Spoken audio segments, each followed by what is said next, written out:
अस्सलाम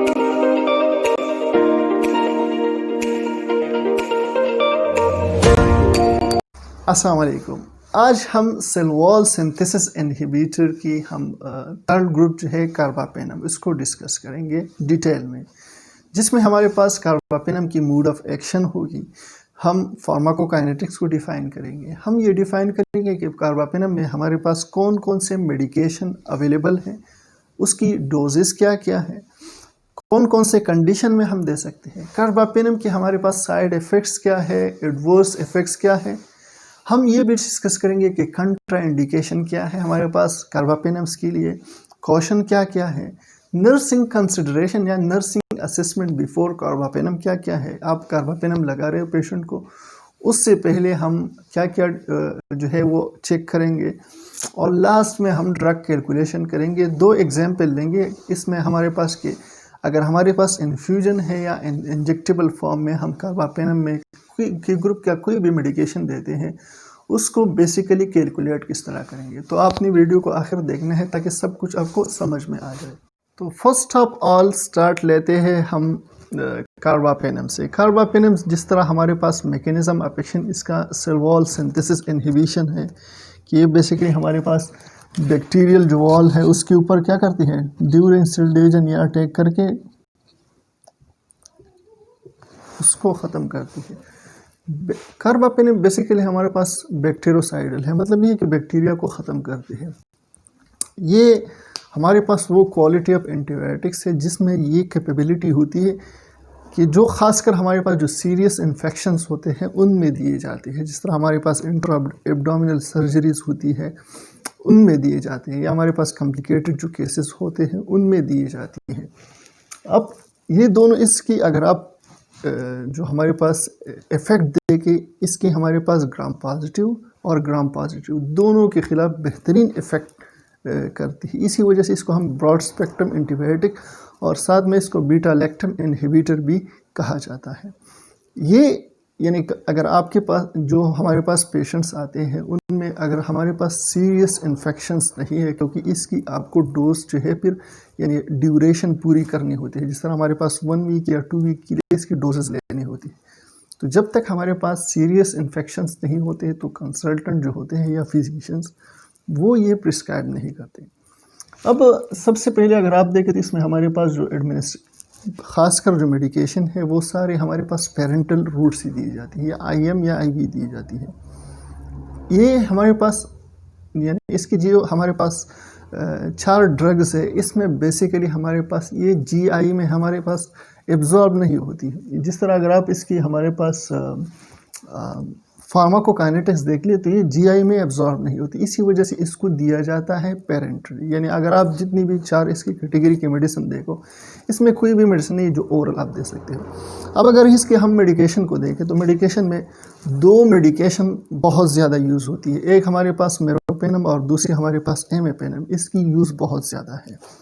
सबसे पहले अगर हम एमेपेनम को देखें, इस ड्रग कैटेगरी में हमारे पास जो एमेपेनम है वो सिर्फ एक ही मेडिकेशन है और साथ में मेरोपेनम। लेकिन मेरोपेनम की यूज़ कभी कभार बच्चों में कम इसलिए हो जाती है क्योंकि इसके हमारे पास जो एडवर्स इफेक्ट्स है बहुत ख़तरनाक होते हैं, सीजर्स और कन्वल्जन्स आते हैं लोगों में।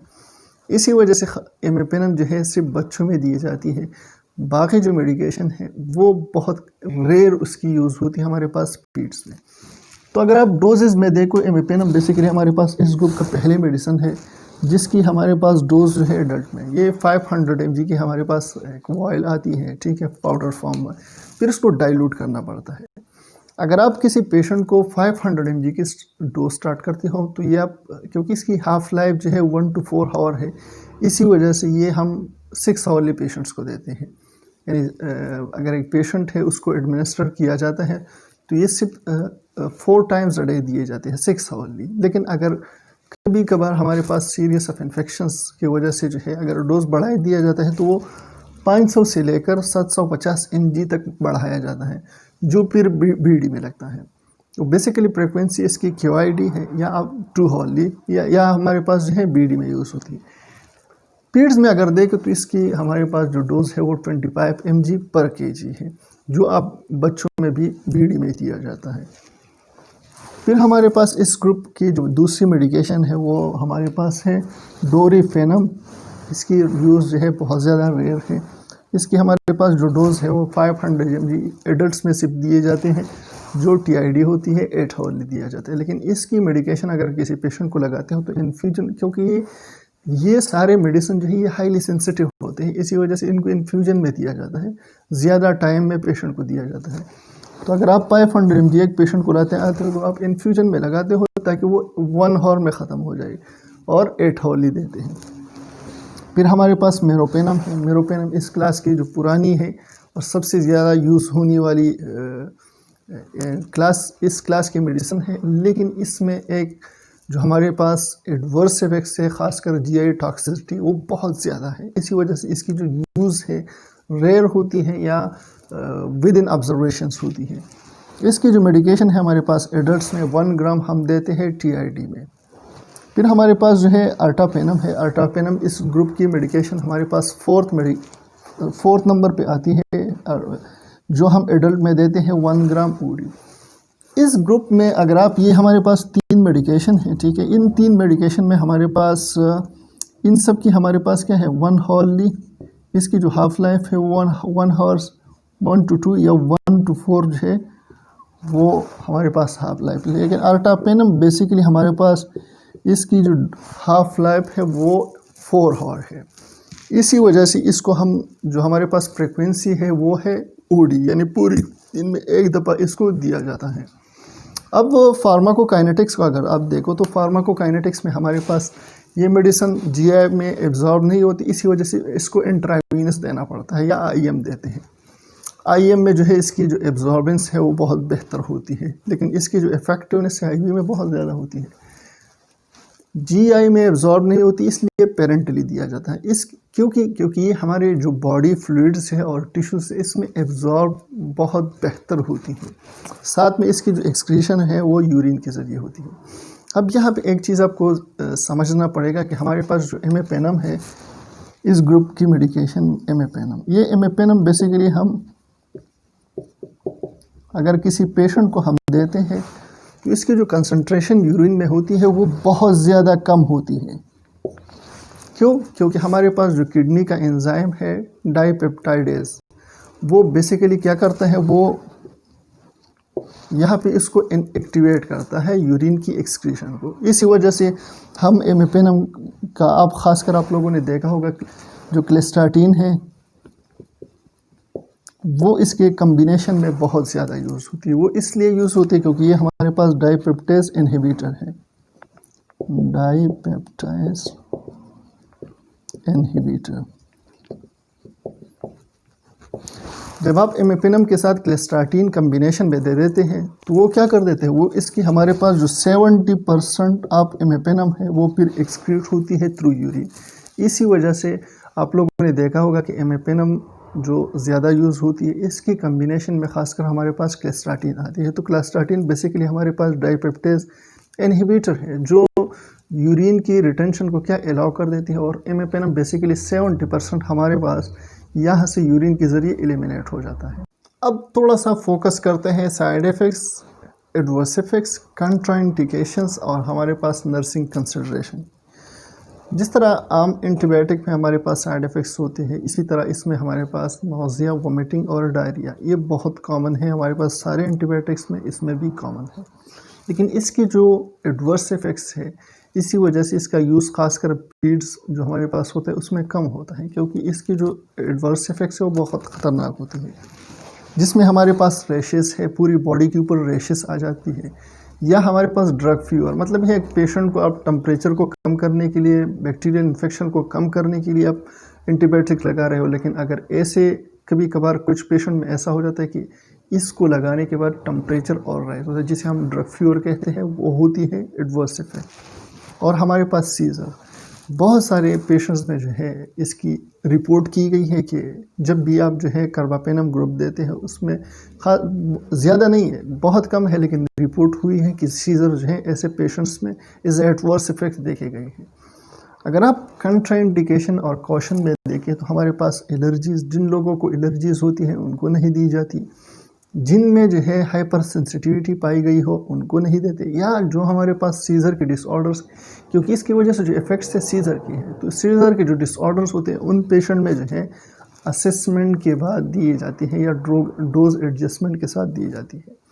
साथ में एक और बात की, जो हमारे पास सीज़र डिसऑर्डर्स हैं इसमें इसलिए नहीं दी जाती क्योंकि इसमें हमारे पास जो वेल्फोरिक एसिड है, अगर ऐसी मेडिसिन एक पेशेंट इस्तेमाल कर रही है तो इसकी इंटरेक्शन बहुत ज़्यादा है, जिसकी वजह से उसका इफ़ेक्ट कम होता है। तब या तो आप ये यूज़ करते हो या वो यूज़ करते हो। इसी वजह से सीज़र के पेशेंट में इसका यूज़ बहुत कॉशन है या बहुत कम है, नहीं दी जाती। फिर हमारे पास प्रेगनेंसी है। प्रेगनेंसी में भी रिपोर्ट हुई है कि अगर सीरियस इन्फेक्शन नहीं है, यूज़ नहीं है, ज़रूरत नहीं है, तो आप प्रेगनेंसी में यूज़ नहीं करोगे। अगर सीरियस इन्फेक्शन है तो उसकी वजह से पेशेंट की जो प्रेगनेंसी है वो भी जो है कॉम्प्लिकेशंस का शिकार हो जाती है। इसी वजह से प्रेगनेंसी में या बहुत कॉशन के साथ जो है यूज़ होती है, ज़रूरत नहीं होती, बिल्कुल यूज़ नहीं होती।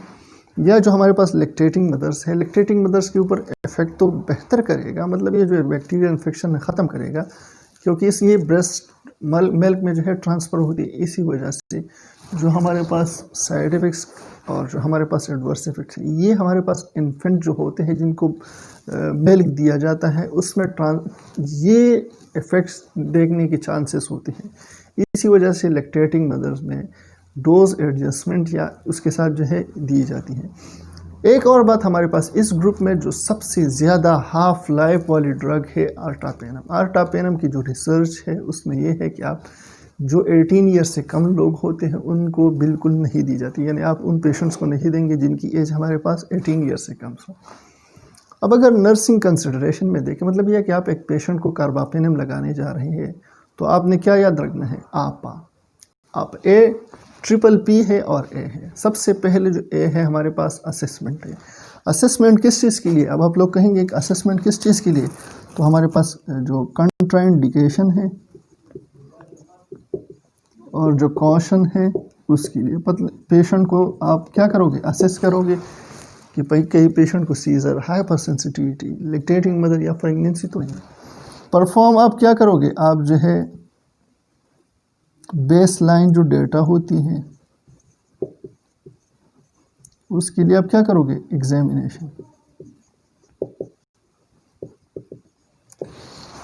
एग्जामिनेशन करोगे कि आया ये पेशेंट की कंडीशन है ऐसी इसी वजह से इसको ज़रूरत है, या अगर ज़रूरत है इसको देंगे तो इफ़ेक्टिव होगा या नहीं। फिर हमारे पास परफॉर्म क्या करना चाहिए, कोई भी एंटीबायोटिक को करने से पहले उसकी कल्चर और सेंसिटिविटी बहुत ज़रूरी है। अगर आप कल्चर और सेंसिटिविटी करते हो फिर देते हो, फिर मेडिकेशन सेफ रहता है, क्योंकि आपने पहले ब्लड से असेस किया हुआ है कि आया इसका इफ़ेक्ट होगा या नहीं होगा, बैक्टीरिया जो मखसूस बैक्टीरिया उसके ख़िलाफ़ होगा या नहीं, और अगर होगा तो कहीं पेशेंट को जो एडवर्स या साइड इफ़ेक्ट्स है उसकी तरफ, एडवर्स इवेंट्स की तरफ तो नहीं लेके जा सकते। 4th नंबर पे हमारे पास है परफॉर्म क्या, रीनल टेस्ट। अब रीनल टेस्ट की ज़रूरत क्यों पड़ेगी, क्योंकि हमारे पास जो मेडिसिन है उन्होंने फार्माकोकाइनेटिक्स में हमने कहा कि उसका जो आउटपुट है वो यूरिन के ज़रिए एलिमिनेट होता है। इसी वजह से पेशेंट की किडनीज ठीक होना बहुत बेहतर है। असेस क्या करेंगे हम करेंगे पेशेंट की वाइटल साइन प्लस हैज़र्ड्स, मतलब यह पेशेंट की हम जो रिस्पायरेटरी रेट, हार्ट रेट, ये सारी चीज़ें असेस करेंगे। लेकिन उसके साथ साथ हम क्या करेंगे, हज़र्ड्स देखेंगे कि आया पेशेंट को मैं जो है वो कार्बापेनम दे रही हूँ, मैंने कल्चर नहीं किया है, सेंसिटिविटी नहीं हुई है, फिर भी अगर पेशेंट को सीजर्स होते हैं तो कहीं उसकी हमारे पास जो सराउंडिंग ऐसी कोई चीज़ तो नहीं कि पेशेंट को ख़तरा हो या पेशेंट को रैशेस आ जाए। उसके लिए हमारे पास इमरजेंसी में मेडिकेशन होना ज़रूरी बहुत ज़्यादा है। तो ये बेसिकली हमारे पास नर्सिंग असेसमेंट है कि आप पेशेंट को जब भी कार्बापेनम लगाएंगे उससे पहले उसको चेक करना बहुत ज़रूरी है।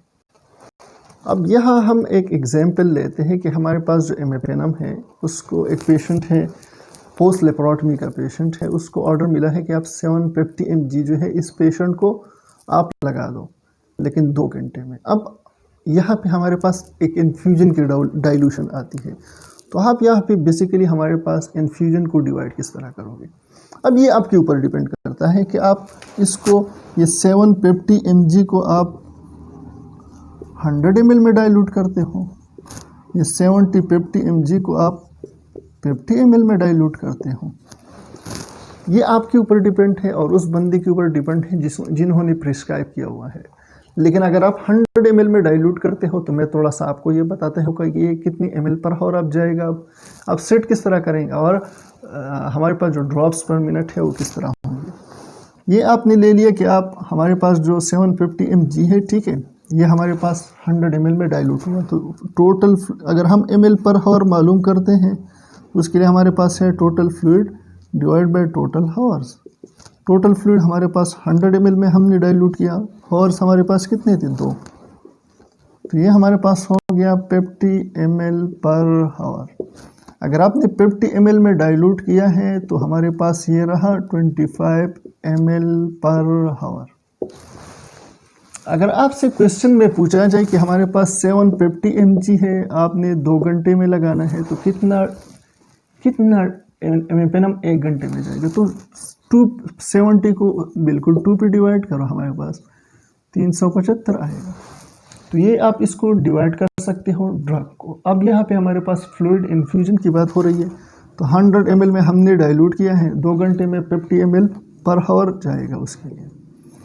अब हमसे मांगा गया है कि आप इसको साथ में ये ड्रॉप्स पर मिनट भी डाइल्यूट मालूम करो।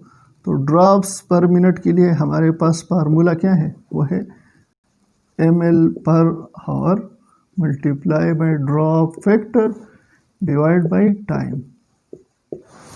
अब ये और दोबारा आपके ऊपर डिपेंड कर रहा है कि आप उसको चैम्बर में लगा रहे हो, ये आप चैम्बर में लगा रहे हो, हमारे पास जो 100 ml इन्फ्यूजन आती है उसमें लगाते हो। दोनों के हमारे पास जो ड्रॉप फैक्टर है वो क्या है, अलग है। अगर आप प्लेडेक्स जो होती है 100 ml की उसमें लगाते हो तो उसका ड्रॉप फैक्टर हमारे पास 15 है। लेकिन अगर आप चैम्बर में लगाते हो, जो माइक्रो चैम्बर होती है पीड्स के लिए, उसका ड्रॉप फैक्टर 60 होता है।